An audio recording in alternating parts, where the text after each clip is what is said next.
예수님께서 이제 70명을 따로 세우셨습니다. 원래 예수님에게는 12제자가 있지 않습니까? 그런데 12제자는 예수님과 같이 가시면서 이제 벌써 예수님이 갈릴리 지역에서 유명해지시고 주변 지역에서 유명해지신 상태에서 70여 명의 다른 제자들을 뽑아가지고 그들을 예수님이 가시려고 하는 계획이 있는 마을에 먼저 보내가지고요. 그들에게 사명을 주었습니다. 어떻게 했냐면 둘씩 짝지어 주셨는데 갈지어다 이제 내가 너희를 보냄이 어린 양을 이리 가운데 보내는 것 같다 하면서 그 걱정하시면서 이렇게 제자들을 보내셨는데 가서 몇 가지를 하라고 했어요. 첫째로 평화의 인사를 전하라. 샬롬 하고 들어가면서 인사를 하고 병자가 있으면 고쳐줘라 이렇게 말했어요. 그러니까 무슨 말이에요? 이 70명에게 병 고치는 그 하나님의 능력, 주님의 능력을 그들에게 전가해 주었다. 그런 얘기죠. 병 고치는 능력이 있습니다. 이거는요. 지금도 있어요. 지금도. 전 이 병 고치는 은사 능력에 대해서는 아주 여러 차례의 경험과 체험이 있고 저뿐 아니라 주위에 있는 사람들, 많은 사람들이 이런 체험이 있어서 이건 지금도 우리에게 주어진 것입니다. 우리가 여러분들 어디든지 가서 병들고 아픈 사람이 있으면요. 물론 암 말기로 돌아가실 바로 지경에 있는 사람이 다 벌떡벌떡 일어나는 건 아니에요. 꼭 그런 건 아니지만 우리에게 있어서 큰 병으로 가기 전에 막아주는 것도 많고 크고 작은 일들이 큰 병도 일어나고 작은 병도 낫고 하는 게 너무 많아요. 그냥 짧은 간증. 전에 한번 제가 한두 번 말씀드렸을 거예요. 저희 첫 번째 집 사서 일하는 옆집 아저씨가 알게 돼서 제가 처음이라 친구가 돼가지고 이렇게 알게 되고 했는데 그 사람이 당뇨로 다리를 자르게 됐어요. 이게 상처가 났는데 그게 고름기 시작하면서 다리가 퉁퉁퉁 부어가면서 막 고름기 있는 그런 거 아시죠? 다리가 막 그렇게 되더라고요. 당뇨가 깊으면 그렇게 된대요. 그래서 며칠날 자르기로 했어요. 그 소식을 이제 병원에 갔더니 잘라야 된다. 그래서 한 발을 자르기로 하고 와서 저한테 그 말을 하길래 제가 일하다가 가서 같이 열심히 기도하고 계속 기도하자. 그날이 한 일주일 정도 여유가 있었는데 그리고 정말 그날 갔는데 어떻게 된지 아세요? 의사가 자를 필요가 전혀 없대요. 다 나았대요. 그게. 그렇게 약으로 막 뭐로 해도 안 돼가지고 자른다고 한 말이 그 자리에서 나왔어요. 그래 그분이 저하고 같이 깊은 친구가 됐어요. 지금도 이제 종종 연락하고 자기도 좋은 일 있으면 연락하게 되고 막 산적같이 생긴 아주 미우산 중에서도 그렇게 좀 험하게 생긴 모습을 가진 사람인데 키도 엄청 크고 근데 그렇게 보면서 지금도 어디서나 이렇게 기적은 나타납니다. 그래서 이 병 고치는 문제는 여러분 이렇게 지금 그런 게 어딨어 그 믿음이 없어서 그래요. 누가 어디 아플 때 그 기도하면 주님이 들어주시죠. 또 세 번째로 처음에 평화 인사를 전하고 병든 자 있으면 기도하고 그래서 고치고 선포하여 알려주기를 하나님의 나라가 너희에게 가까이 왔다 이렇게 알려주라고 했어요. 그러니까 결국 요점은 평화의 인사를 하고 질병 이제 이거는 육체의 질병도 있지만 마음의 질병도 있잖아요. 요즘에는 어쩌면 마음의 질병이 더 사람을 황폐하게 만드는 경우가 많습니다. 실제로 정신적으로 복잡한 세상에 살아가니까 그래서 질병을 고치고 그 다음에 선포하여 하나님 나라가 너희에게 가까이 왔다. 그래서 하나님의 나라를 알려주어라. 이 세 가지를 이제 사명으로 주고 나갑니다. 이 70명이 나가서 막 전도를 하니까 전도라고 말하기도 어렵겠죠. 아직 교회당이 있는 것도 아니고 뭐 예수님이 무슨 새로운 예수님을 따르는 이런 교회 같은 걸 만드신 것도 아니고 말이죠. 아무것도 없어요. 그냥 하나님의 나라 가까이 왔다. 그 선포하게 하는 거예요. 이제 그러고 막 나가서 이제 제자들이 다니면서 돌아왔더니 이 내용에 보니까 누가복음 10장에 보니까 뭐라냐면 귀신들이 쫓겨나가고 보세요. 이 사람들이 너무너무 기뻐하면서 보고를 했는데 그 이유가 뭐냐면 우리가 그들에게 명령하니까 귀신까지도 쫓겨나가더이다 이렇게 말을 했어요. 이게 무슨 말이에요? 아까 세 가지 명령이 있어요 없어요? 없잖아요 이게. 그러니까 엑스트라는 거죠.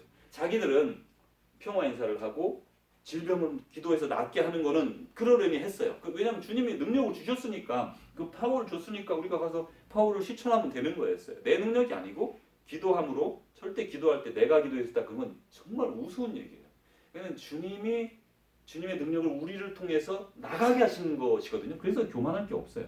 그냥 고치고 그리고 하나님의 나라 가까이 왔다 선포했는데 귀신 들린 자가 집에 있었겠지요. 그러니까 귀신 들린 자에게 예수 그리스도 이름으로 명하노니 귀신아 이 사람에게서 나가라 이렇게 말하니까 귀신들이 막 도망가는 거죠. 예수 그리스도의 능력이 막 나타난 거죠. 보십시오. 병은 누가 고칠 수 있습니까? 옛날에 의사도 고칠 수가 있어요. 병은 질병이라는 건 물론 중병이 있어서 이제 못 나을 때도 있고 몸이 너무 약화됐을 때도 있지만 일반적으로 그 당시 세계에도 병은 날 수 있지만요. 귀신은 나가지 않는 거예요. 귀신은 사람의 영역이 아니기 때문에 그랬거든요.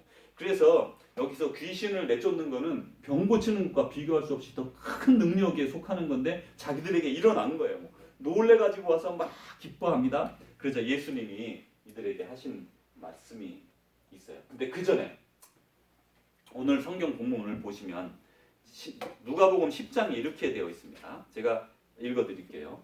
그 후에 주께서 따로 70인을 세우사. 뭐라고 그랬어요? 70인을 세웠다고 그랬죠. 그런데 재미있게도 NIV 옆에 번역 바로 제 거는 같이 붙어 있는데 After the Lord appointed 72 others. 72 또 그러죠. 이거 뭐 어떻게 성경이 왜 막 한영 대조에서부터 달라요 벌써. 그리고 막 달라요 막. 뭐 우리 지금 대부분 개역 개정, 개역 한글을 빼고는 뭐 현대인의 성경, 뭐 새번역, 또 공동번역 다 72예요. 근데 이제 그러면 제가 이럴 때 여러분 이런 일을 만나게 될 거예요. 성경을 읽다 보면 절이 없대 어떨 때는 절 없음 이런 것도 있어요.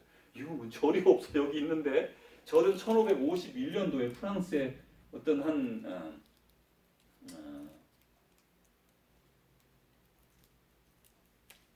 이 사람 직업이 신학자나 이런 사람이 아니고요. 출판업자도 아니고 어떤 한 사람이 1551년에 자기가 장절을 정했어요. 그냥 신학이 깊은 사람이겠죠. 그래가지고 그게 이제 그 다음부터 틴델 번역부터 쭉쭉쭉 연결되게 되거든요. 그런데 하여튼 여기서 메타데투타 여기에서 보면 에브도메콘타 여기서 에브도메콘타 이게 70명이에요. 그 다음에 듀오 이거는 2명이에요. 그러니까 성경에서 72라고 원어 이렇게 해놨죠. 그리고 여기 네모칸 쳐있죠. 네모칸 이렇게 꺾기로 돼 있잖아요. 잘 안 보이시죠? 그 다음에 동그라미도 있어요. 이거는 이 내용을 한 밑에 가서 보세요 하고 주석이에요. 밑에 주석. 이렇게 10장 1절 이렇게 돼 있지 않습니까?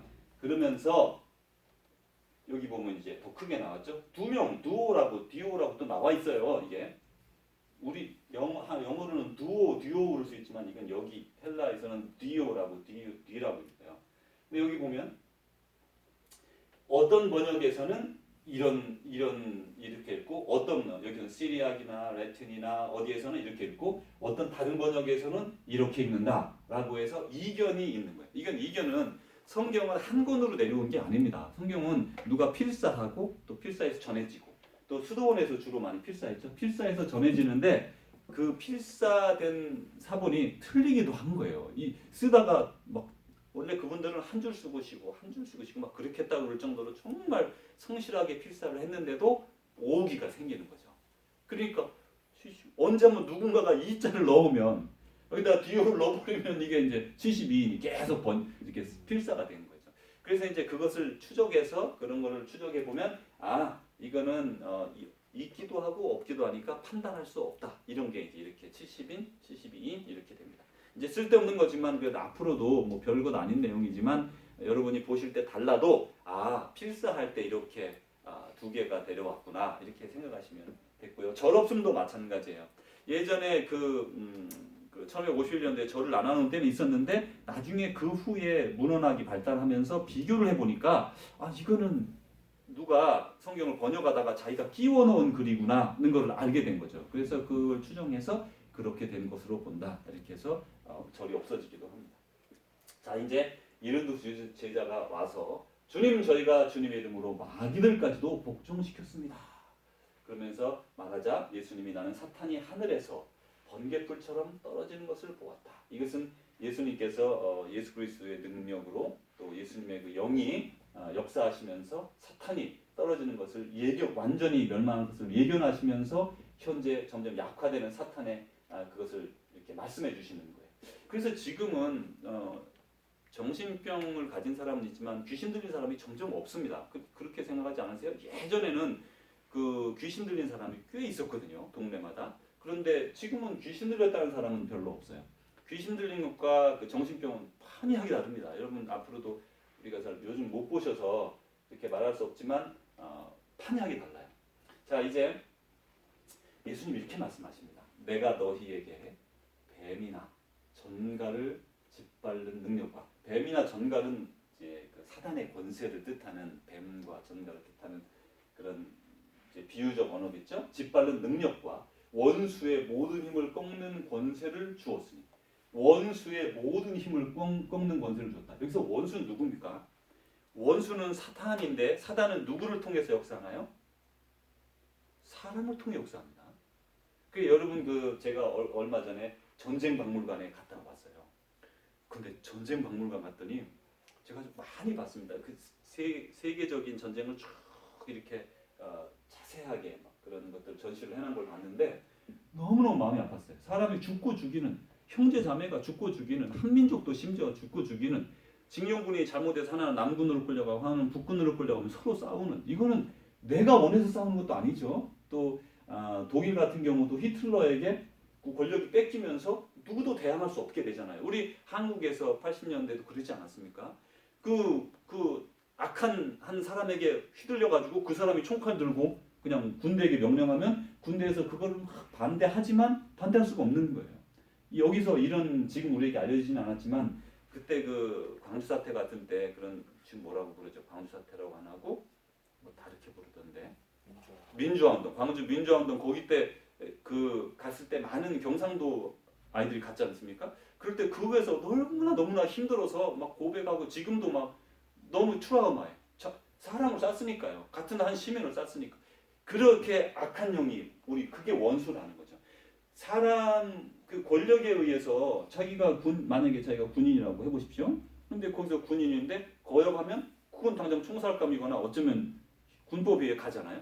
이럴 수도 없고 저럴 수도 없는. 그렇지만 거기서 일어서야 되는데 이제 그런 원수의 능력, 그런 힘들이 막 들어오죠. 그럴 때 그런 꺾는 권세를 주었으니 이 세상에서 너희를 해칠 자는 하나도 없다. 그러나 악령들이 복종한다고 기뻐하기보다는 이제 그걸 기뻐하고 있었어요. 너희의 이름이 하늘에 기록된 것을 기뻐해라. 여러분 여기서 우리는 이렇게 바깥의 것에 상당히 익숙해 있습니다. 우리의 기쁨은 어디서 오는가 하면 우리가 하는 일이 잘 되거나, 뭐 지금 이렇게 일이 잘 풀리거나, 자녀들이 잘 되거나, 어떤 집안에서는 결혼이 참 좋은 신랑을 얻거나, 그죠? 그렇게 하면 기쁘지 않아요? 좋은 신부를 얻거나, 자녀를 갖거나, 그렇게 바깥의 것에 기뻐하는 것에 익숙하다 이거예요, 우리가. 그럼 이제 그런 일이 안 일어나면 어떻게 해요? 별로 기쁨이 없는 거죠. 그냥 맹맹하는 거예요.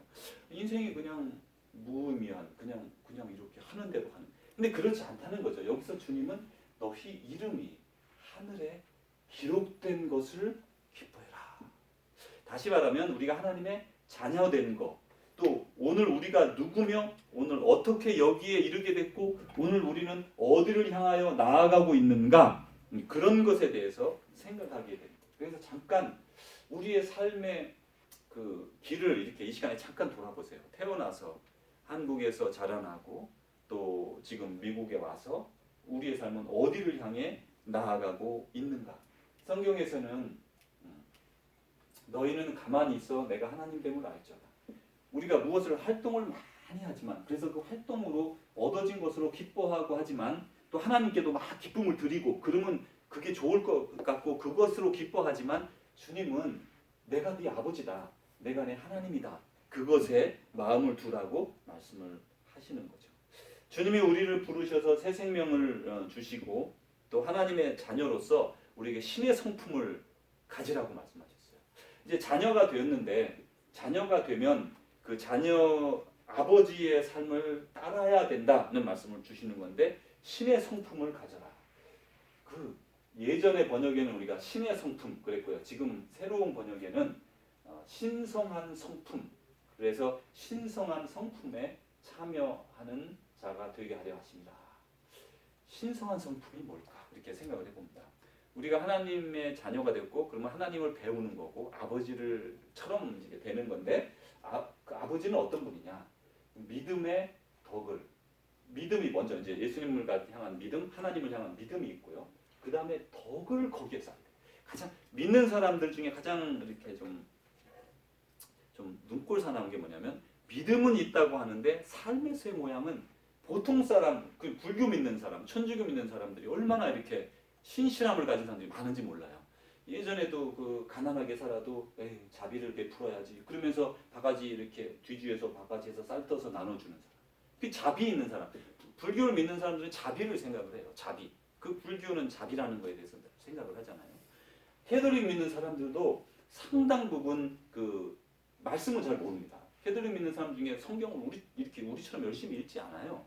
시작할 때 캐테키즘 배우고 자기네들 그 교리 배우는 거 교리반이 다고 들어가고 나면 성경 읽는 게 별로 많지 않아요. 바이오에서. 그런데 그들은 생각하는 게 믿음으로 예수님처럼 사랑하며 살아야 된다는 그런 생각을 가지고 있어요. 근데 우리 개신교의 특성, 우리 특성을 보면 우리는 말씀을 열심히 하지만 열심히 듣고 읽고 생각하지만 삶에서 연결고리는 상당히 약합니다. 그게 우리의 오늘의 약점이에요. 이거는 다른 사람들 얘기 아니고요. 우리 얘기. 우리가 그럴 수 있다는 거예요. 그게 그분들은 잘 몰라요. 성경을 모르는 분들이 많아요. 그런데도 그렇게 살아야지라는 마음을 품게 되는 겁니다. 근데 우리는 말씀은 많이 알지만 그거대로 사는 거는 연결고리가 배울 때부터 별로 없었다는. 그러나 진짜 믿음이 뭐냐? 우리에게 보십시오. 그래서 믿음에 덕이 필요. 덕이 하루에서 나오는 거예요. 그 다음에 지식, 하나님을 향한 지식, 인간을 향한 지식, 그 다음에 절제하고, 그 다음에 인내해야 되죠. 그 다음에 경건하고, 형제를 사랑하고, 사랑하라. 이렇게 신성한 성품에 우리를 이렇게 이거를 배우라라고 이렇게 말씀해 주시는 거예요. 그러면서 우리는 물과 성령으로 거듭나서 것은 질그릇이지만 우리 속에 예수 그리스도가 들어오셔서 온전한 보배를 우리가 안에 갖게 된 것이죠.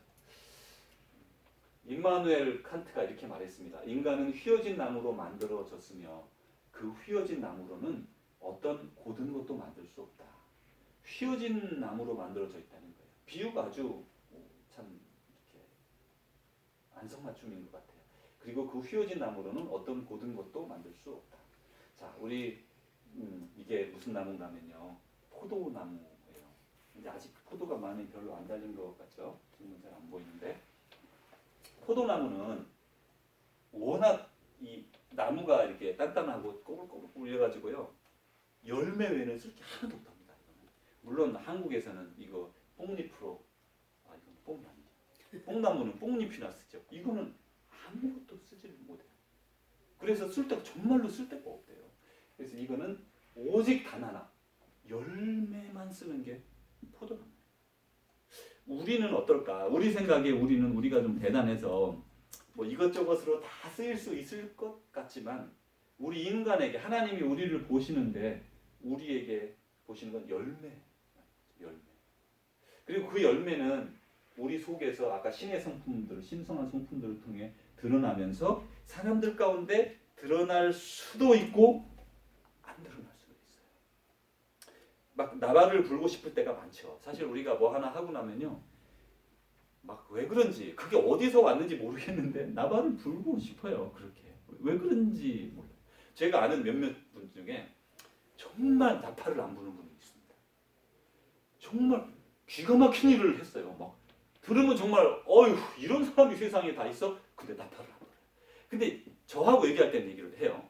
그러니까 이제 자기도 답답한 거지. 이제 나팔을 불고 싶은데 세상에는 안 불고 그래도 목사니까 나도 목사한테는 그런 말 할 수 있지. 그리고 목사님 말이죠. 제가 이렇게 했어요. 아무한테도 얘기를 안 했어요. 저는 그런 분 정말 존경스러워요. 그래서 제가 또 그 사람 일을 딴 데 가서 나팔을 불면 되겠습니까? 안 되겠습니까? 여러분 어떻게 생각하세요? 목사가 그런 걸 딴 데 가서 나팔을 불어야 돼요? 안 불어야 돼요? 그 사람 그랬다고. 딜레마예요 진짜 이거. 말은 해주고 싶은데 그 사람 훌륭한 사람이니까 사람들 하나도 몰라요. 그래서 제가 비유로 말합니다. 그래서 비유로 어떤 사람이 있는데 이렇게 했다고. 제가 그런 분 몇이 있는데 대부분 아니에요. 제가 아는 대부분 사람은 조그마한 거 해놓고 막 선전은 나팔을 엄청 부는 사람이 많은데 저도 그 중에 하나예요. 저도. 근데 그 사람은 그런 사람 몇몇은 정말 그래서 가끔 만나면 제가 업데이트합니다. 요즘은 이렇게 어떠냐. 그럼 저한테는 얘기하면 그나마 마음이 시원한가 봐요. 그게 누구한테라도 말을 하면 하여튼 우리는 열매를 맺어야 되는데 그 열매가 드러날 수도 있고요. 안 드러날 수도 있어요. 근데 정말 성경의 진리를 우리가 믿는다면 솔직하게 말씀드립니다. 성경의 진리를 믿는다면 나팔을 불면요.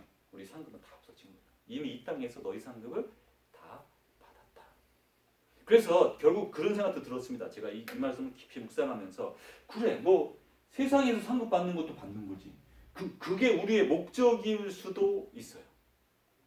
뭐 세상에서 인정받고 싶으니까 한 거 드러내놓고 막 선전하고 말이죠. 이렇게 하는 것도 뭐 상은 받은 것 같아요.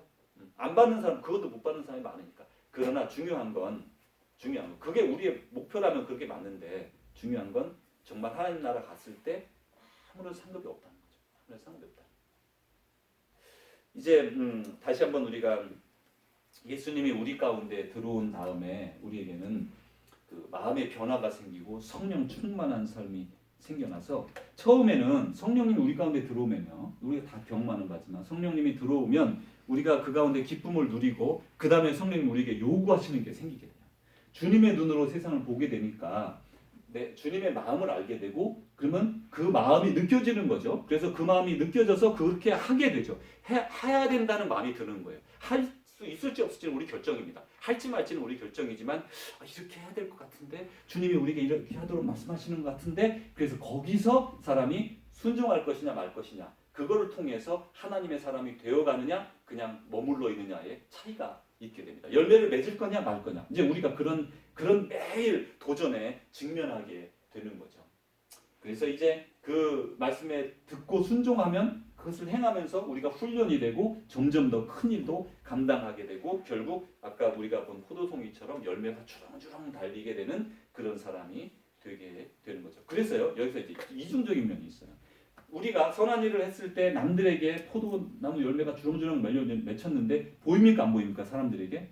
안 보인다는 거예요. 문제는 사람들은 뭘 봐요? 이파리 보는 거예요.